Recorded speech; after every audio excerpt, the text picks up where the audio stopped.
When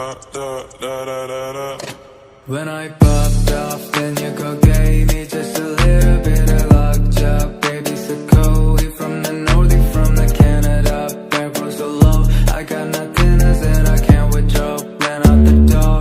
Nah itu dia, tapi tenang aja karena kita bakal ada best of six series. Langsung aja kita mulai untuk ronde pertama kita dari Free Fire Master League season kedua matchday ke-9. It's coming right at you. Yoi, round pertama ada di Bermuda, di mana kita kali ini bakalan melihat pesawat masih belum ada perbedaan, masih bergerak santai. dari arah Sentosa ke arah Graveyard. Kita udah lihat seperti biasa. Oh, not today ternyata untuk arah Ricky Wades yang biasanya ke Sentosa nyari orang, ya kan? Nih di Sentosanya nggak ada orang ternyata. Ternyata Sentosanya untuk kali ini benar-benar kosong melompong ya. Walaupun tapi harusnya sih ada sih. Oke. Ada yang bisa rotasi ke Sentosa. Salah satunya ada dari tim Aura Esport itu sendiri. Yes.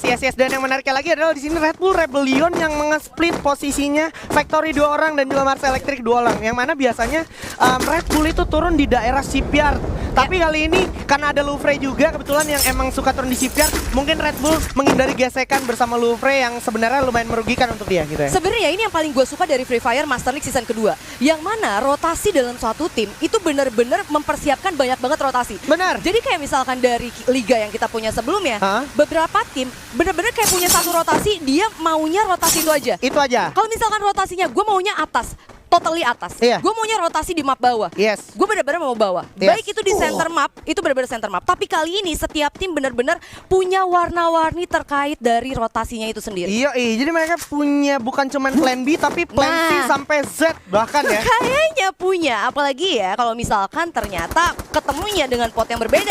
Rahmat sepertinya sudah merasakan panasnya peluru dari arah bawah. Bang di sana melihat adanya kehadiran sosok Rahmat, di mana langsung coba ditembakin aja. Rahmat sepertinya akan menjadi distraksi dulu dari teman-teman DG Eternal, tapi Rahmat sedikit lagi harus terpanis karena memang posisinya terlalu jauh dan terlalu offside, sehingga teman-temannya pun tidak mungkin untuk menolong seorang Rahmat. Ya, yang mana dari Aerowall sendiri udah mempunyai keuntungan lebih karena dia benar-benar udah ngamanin mill seutuhnya. Bahkan kalau misalnya kita lihat tadi pas posisi turunnya, benar-benar split up-nya itu ngebagi dua-dua. Betul. Dua udah nge-secure dari mill atasnya, dua lagi udah nge-secure dari mill bawahnya. Bahkan kali ini dari DG juga udah harus dipukul mundur. Dari Riverside gua rasa mereka bakal langsung benar-benar cabut sih. Iya, masalahnya gini, kalau kita bicara tadi mill sebenarnya resource-nya lumayan buat dua squad. Tapi kalau misalkan kepukul mundur dari DG Eternalnya pilihannya nggak banyak. Either lu ke Riverside atau lu ke Plantation, yang mana chance di sana tuh udah pasti ketemu tim lain kayak model Louvre. Tadi Louvre gerak ke arah shipyard dan potensinya menurut gua masih sangat besar untuk mereka bersinggungan. Itu dia, ditambah lagi kalau misalkan dari tim DG-nya itu bakalan naik ke arah atas, gua rasa untuk baik itu ke Bima Sakti ataupun Peak itu benar-benar kayak open field banget sih. Sulit pastinya untuk jadi rotasi kedua ya. Nah, ini juga dari Aura Esports yang mana kalau kita telisik balik ke arah awal-awal liga itu panas banget, rame banget observatory. Tapi kalau kita lihat sekarang Aura Esports tidak berada di area map bagian atas gitu ya. Sebenarnya hal-hal yang kayak gitu sih yang bikin gue amazed sama player-player Free Fire zaman sekarang. Oke. Kayak egonya lebih turun lagi. Oke. Terus benar-benar rotasinya tuh punya banyak banget. Betul. Mereka kayak lebih benar-benar objektif. Yes. Gue butuh poin, Yes. gue butuh kemenangannya.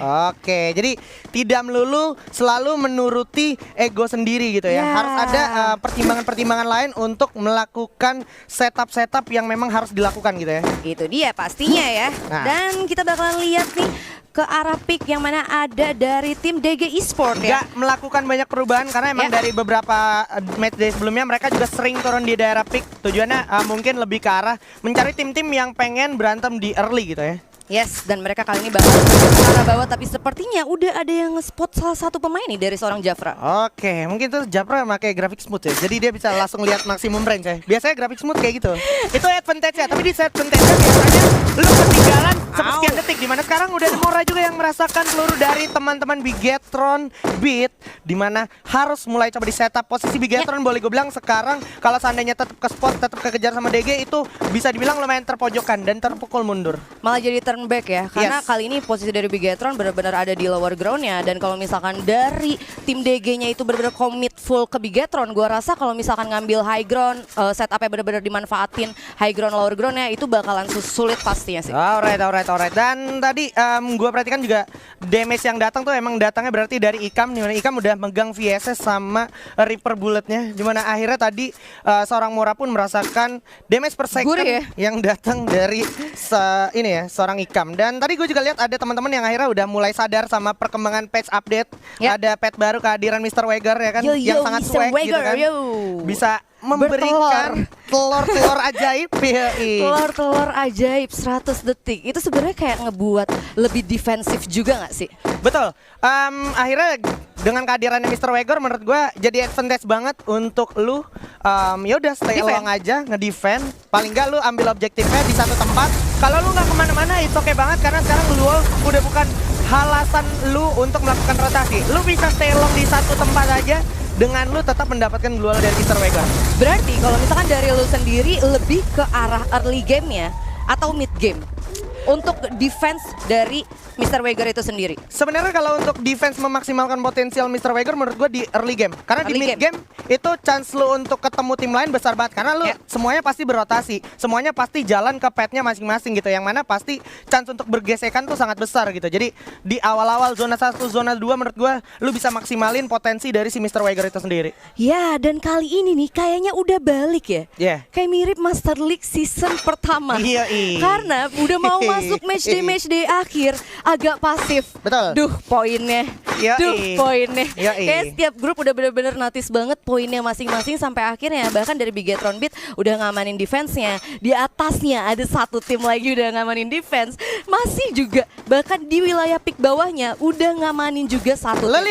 lihat ini zonanya baru mau jalan zona 1 tapi MGOT udah punya 6 glual dimana langsung coba dipasang dimana ada ID juga yang harus jatuh terpanik setia bakal sedikit skill ada Island of yang God. dia bakal dapat panik pada teman-teman dari Fortnite sedikit lagi bakal coba dispamin terus hujan seluruh data nice one ada satu robo di sana yang akhirnya menambah tebal efektivitas dari glual itu sendiri masih preparing dulu spray down ada UAV juga bakal coba datang memberikan Yon. posisi informasi terhadap kedua tim yang sedang berada di sana. Ya, M14 kali ini bener-bener 3 M14 sekaligus Yes. dari para pemain Island of God. Sakit banget, bener-bener cepet banget deh. Iya, tapi lu bisa bayangin kalau tadi teman-teman dari Boss Nightmare ada yang nggak pakai robo. Ya. Itu akhirnya kalau lu perhatiin yang pakai robo tuh kerasa banget efektivitas dari Glual. Glual lebih lama sustainnya dan lu akhirnya nggak kepanis segitu cepatnya gitu. Ya sampai akhirnya masih bisa untuk di revive dulu ya. Tapi kali ini kita Yes. bakalan pindah ke wilayah kota tua yang mana udah ada 4 tim sekaligus kali ini. Nah, ini dia masih coba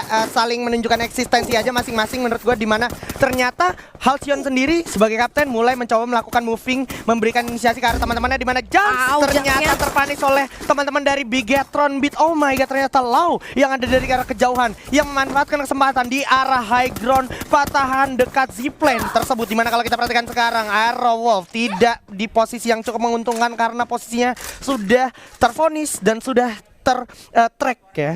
Ya kali ini ya benar-benar kalau misalnya kita perhatiin adanya pembacaan info zone itu bakalan makin sulit. Kita bisa lihat dari sini Aerowolf juga ngebaca info zone itu sendiri. Betul? Ngebuat itu bener-bener banyak banget, numpuk banget tim-tim yang bakalan ada di next circle. Dan kayak yang udah gue bilang, sampai kali ini Aerowolf gue rasa gak akan bisa kemana-mana karena udah ada Bigetron, DG, bahkan Onyx yang kali ini bakal matahin rotasi dari tim Aerowolf itu sendiri. Yes, di sini udah ada 14, terus ada SKS juga dari Udah teman-teman lengkap Onyx. banget. Iya, bahkan ada Scar Scar. juga dari Zixia untuk jagain area belakang kalau misalkan ada force major tiba-tiba tim lain datang gitu ya. Dan gue sebenarnya pengen mention lagi itu akhirnya karena ada Mr. Weger hadir, Ya. akhirnya Robo ternotis lagi. Robo kan kita tahu dengan nambahin ketebalan Glual ya kan untuk Bikin lebih kuat ya. lebih kuat, lebih tahan lama juga si Glualnya itu sendiri. Jadi akhirnya Glual tidak semudah itu terpanis atau dihabiskan. Kayak misalkan kalau misalkan kita bicara Glual, lu kalau ngehit Glual pakai Bareta gitu kan 3 hit ya kan. 3 hit. Tapi Kali kalau ini- lu pakai Robo lu bisa 4 hit, di mana itu menjadi buying time untuk tim yang memang sedang kena pressure gitu ya. Wah, udah porsi lengkap ya. Jadi Yoi. udah pakai dari Mr. Weger, terus pakai Robo juga, Bener. pakai Falco juga biar turunnya cepat. Bener. Dalam satu tim udah benar-benar kebagian lagi, lebih jelas lagi untuk petnya masing-masing. Iya, karena kalau kita bicara Falco sendiri untuk sekarang jujur karena ada beberapa visual issue sometimes Falco nggak works. Jadi Falco tetap turunnya kayak nggak ada impact-nya gitu. Jadi akhirnya pertimbangan untuk lu pakai Petrobo itu lumayan efektif juga, dan akhirnya selain itu lu bisa pakai maksimalin Wagora di early game. Dan kita akan melihat Aura sepertinya Deadly sudah spot satu orang di arah depan, sudah ada Kapten J juga di arah Louvre Esports. Ya, Louvre yang mana King. kali ini zonanya juga next circle-nya udah mulai kelihatan, dan itu dia bener aja bergerak ke arah kota tua. Tapi kali ini kita masih liatin team fight antara Louvre dan juga Aura, yang kali ini udah ngebagi setupnya bener-bener rapet banget. Dan bahkan ini dia Vader pasti pakai Robo atau mungkin dari temennya dapat 7 glue wall. Iya, ini gunanya ini ya akhirnya ya Mr. Wager untuk ngasih glue wall ke arah orang depan, dimana Fori sisi lain berhasil dapetin Haide, langsung dipanis begitu aja. Sementara Raven pun walaupun tadi sempat kehilangan Rahmat di arah Mil, tapi harus bersiap-siap sepertinya untuk menghadapi serangan-serangan yang datang dari teman-teman Boss Nightmare. Kali ini dari Boss dan juga DG sebenarnya masih ada di next circle selanjutnya. Gua rasa ini bakalan banyak banget rotasi untuk masuk ke next circle. Jadi tim fight dari mereka nggak bisa dibawa lebih lama lagi sih. Nggak bisa dibawa lebih lama lagi karena memang pasti banyak banget tim-tim yang akan bersinggungan. Dimana kalau kita lihat sekarang Mora bakal coba langsung komit ke arah Bigetron Beat, dimana maybe bakalan coba menggocek situasi dulu ke arah DG. Mora bakal coba langsung jump shot, dan Bigetron Beat harus menjadi tim pertama yang harus pulang ke arah lobby. Ya, yang mana kali ini kalau misalnya kita perhatiin posisinya itu sendiri, sebenarnya Bigetron itu tadinya ada dari arah bawah. Harusnya berarti dia bergerak ke arah atas. Either tadi mereka dari Bigetron yang gak notice mungkin tim yang ada di atas udah pergi. Gua rasa sih kayak lebih tepatnya dari Bigetronnya ke surprise sih. Ke surprise? Ya. Ke surprise ya, karena emang posisinya dari DG sendiri lumayan nggak begitu terlihat gitu ya. Oke. Dan Riza setelah kehilangan Haide tadi bersama dengan DG Eternal, dia harus menarik dirinya dulu dan cenderung melakukan stay position untuk mencari informasi sebanyak-banyaknya. Dan ternyata sudah ada Boss Fear sepertinya yang memberikan satu presence firing ke arah depan, karena memang tadi ada teman-teman dari DG Esports yang sudah masuk ke arah rumah sabun. Sebenarnya gue suka banget sih posisi setup defensif yang dimiliki sama tim Boss Nightmare. Walaupun kali ini bisa bahaya banget kalau sampai benar-benar harus keculik ya. Yap. Akhirnya kalau udah kayak gini, lagi-lagi harus notice, lu main defensif nggak bakalan harus worry bakalan diras orang. Ya, ini lagi-lagi gue harus mention karena ini adalah efektivitas dari Mr. Wager itu sendiri. Dan sometimes lu ketika terlalu lama melakukan rotasi, lu akhirnya nggak punya pending time buat menggunakan Mr. Wager gitu ya, untuk delay. Biasa tuh kalau misalnya lu perhatiin selalu ditaruh di pojok-pojok rumah. Benar. Dapat. Iya. Tuh. Apa tuh? Udah mulai banyak banget ya. Udah kayak popcorn. Dan dia langsung diambil-ambilin. Aku ada 9 bola, coba. Can you imagine ya kan? Aja ada 9. Gila, Abu sebagai orang depan dari EVOS Esports yang bersiap coba mengamankan satu komponen untuk sementara waktu sambil mencoba memparkir vehicle dengan benar, ya kan? Dan ini dia, kita ada di circle kedua mau masuk circle ketiga, 11 tim, 41 pemain, bener-bener masih padat banget. Bahkan di wilayah Sentosa ada 3 tim. Waduh. Ini zona-zona ini sih, zona-zona FFI sih kalau gue lihat ya. Karena di sini kebetulan banget teman-teman dari Island of God juga udah mengamankan area high ground yang cukup ngepanis teman-teman dari Indonesia. Dan kalau kita lihat sekarang, zonanya juga cukup berpihak. Tapi di sisi lain, Amek seperti merasakan damage per second dari VSS. Langsung dirasakan juga oleh Gans, dimana akhirnya posisi yang tidak menguntungkan pun dirasakan oleh kedua tim ini, yaitu Aura Esports dan juga Louvre King. Di depan sudah ada Kids dengan MP40-nya sambil menunggu punishment yang datang. Udah ada satu frag grenade, di atas juga udah ada Vader yang siap menghabisi teman-teman dari Aura, yaitu Deadly itu sendiri. Udah terpisah cukup jauh Deadly bersama kawan-kawannya, di mana masih ada Venom berhasil dapetin Gun di belakang, langsung coba dipanis saja. Oh, nice one, nice kompon dari Venom mencoba memanfaatkan maksimumnya, tapi nggak bisa karena harus terpanis juga. Masih ada teman-teman dari Aura yang mencoba membalikan keadaan. Ada Deadly yang masih kejepit di balik luarnya, coba ditembakin, strafing dulu, bagus banget,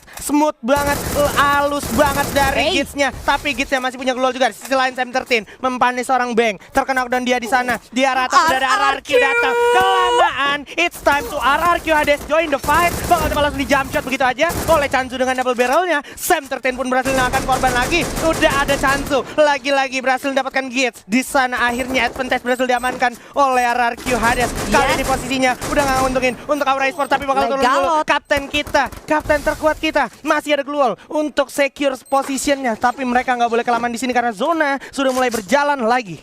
Ya, yang mana kali ini kita bakal langsung pindah ke arah Pochinok. Ada EVOS Esport yang seperti yang nge-spot peperangan yang terjadi antara tim Aero Wolf yang tadi baru aja ngedapetin satu tim sekaligus. Di sisi lain, Riza udah mendapatkan knockdown atas Jafra. Oke, Riza dengan SPD-nya berhasil mempanis satu orang di mana Sam 13 pun akhirnya memanfaatkan kesempatan untuk mendapatkan poin keuntungan sebanyak-banyaknya. Sam 13 bersama kawan-kawan dari EVOS Esport sudah melihat kesempatan adanya para player yang knockdown di arah depan. Riza pun berhasil dapetin Mora, langsung dihabisin begitu aja. Azriel dan juga M-God berada di waktu yang bersamaan dan cukup berdekatan, saling bersinggungan. EVOS-nya mencoba masuk. datang. EVOS Esport coba join the fight di mana Aero Pro Team harus posisi 11. Bakal coba dimajuin. Ada permain dari bot, ada DG juga. Low breaking tapi harus tumbang dulu. Ada Jafra dengan pelontarnya. Berhasil melakukan satu korban. M-God ya udah tumbang. Riza di third partyin sama EVOS. Hal yang tidak mengenakan datang di sini untuk teman-teman dari Boss Nightmare dan DG Esports ini nggak bisa bernafas cukup aman karena memang sudah ada teman-teman dari EVOS Esport walaupun DG sudah mengkoleksi 6 poin kill. Ya, yang mana kita lihat juga ada Amek yang udah harus tereliminasi. Banyak banget. Aura Esport puas di peringkat ke-7. DG kali ini bakal langsung berhadapan bersama para player dari EVOS yang masih 4 orang. Oke, kapten kita Legalot Renang Gaming ya kan, Smurf Gaming masih coba bergerak ke arah bawah kolom jembatan. Di mana Lau? Apakah Lau tidak menotis eksistensi dari seorang Legalot? What are you doing? Lau tidak melihat area air yang sedang ada. Kapten terkuat kita dengan M249 Lau. What are you doing? Lau harus tidak mendeteksi keberadaan dari Kapten Legalot dengan kemampuan strafing yang sangat baik, adaptasi yang sangat baik, sehingga tidak terdeteksi sama sekali oleh Lau kali ini. Dan kalau kita perhatikan di atas juga sudah ada teman-teman dari Red Bull Rebellion yang siap ngepanis keadaan teman-teman yang masih ada di bawah. Dan ada Ellen of God yang siap menguasai tengah zona terakhir. Ya, yang mana kali ini sepertinya tim fight bakalan ada dari Red Bull Rebellion bersama dengan Aratu Chansu. Udah langsung harus di-knockdown dan sepertinya bakal langsung dipulangkan. Dari kanan ada Legalot kali ini. Ziko mendapatkan critical damage-nya. Oke, ada satu hadiah datang dari arah Ellen of God dengan frag grenade yang sangat bagus dari Rule dan juga Lord. MP40 di tangan, berhasil dapetin Zay di sana, bakal coba ditembak terus, panis terus. Island of God sudah mengkoleksi 3 poin kill. Lagi-lagi memberikan hadiah yaitu frag grenade ke arah bawah. Teman-teman yang gak bisa masuk dalam zona bakal coba diajar oleh Lord, bakal coba dihabisin. Kelvin jatuh, masih di Mr. Home. Harapan terakhir dari Red Bull Rebellion, dan Red Bull Rebellion harus kuat seperti 4. Begitu saja masuk top 3 kali ini. Island of God depan udah ada EVOS. Ini panas banget. Perang antara Island of God lawan EVOS Esport di depan. Setup position dulu. Groza di tangan. Langsung melihat Rule. Langsung pecah kepala Rule. Abu baik sekali kali ini dengan 7 gol yang dia punya. Mencoba mempanis para pemain dari Island of God. Masih ada Kit SR. Ada Bion juga di arah samping. Tapi Bion sepertinya tidak cukup beruntung karena ada Sam 13 dengan baretanya. Langsung coba dipanisin, dihabisin begitu aja. Lempar frag grenade yang datang. Masih ada Street juga. Dari samping dengan SPD-nya. Memastikan posisi pemain dari Island of God. Yes, 3 tim 8 pemain yang mana kali ini Mr. 05 berhasil didapatkan oleh IOG Lord di sana. Tapi ada trading antara Rule Good pun gitu dan ada Okaner yang sisa sendirian kali ini. Oke, masuk top 3, 7 orang tersisa. Kapten Kit juga udah terlihat dengan double barrel-nya. Udah ada yang jatuh. Sensitif lagi-lagi makan Lord di sana. Lordnya Kit harapan terakhir. Coba jawabnya tapi malah harus tumbang terlebih dahulu menyisakan Okaner aja. 1 lawan Scott Okaner. Is it real? EVOS dengan total full perolehan kill. EVOS akan kabuya kali ini karena positivity-nya nyaris 99%. Dan yes, this is Buya for EVOS Esport di game ronde pertama. Wow. Ini yang benar-benar udah gua spot. Sepertinya memang EVOS Esport sendiri itu lagi panas-panasnya. Yang bikin gua heran adalah sebenarnya poin yang dimiliki sama EVOS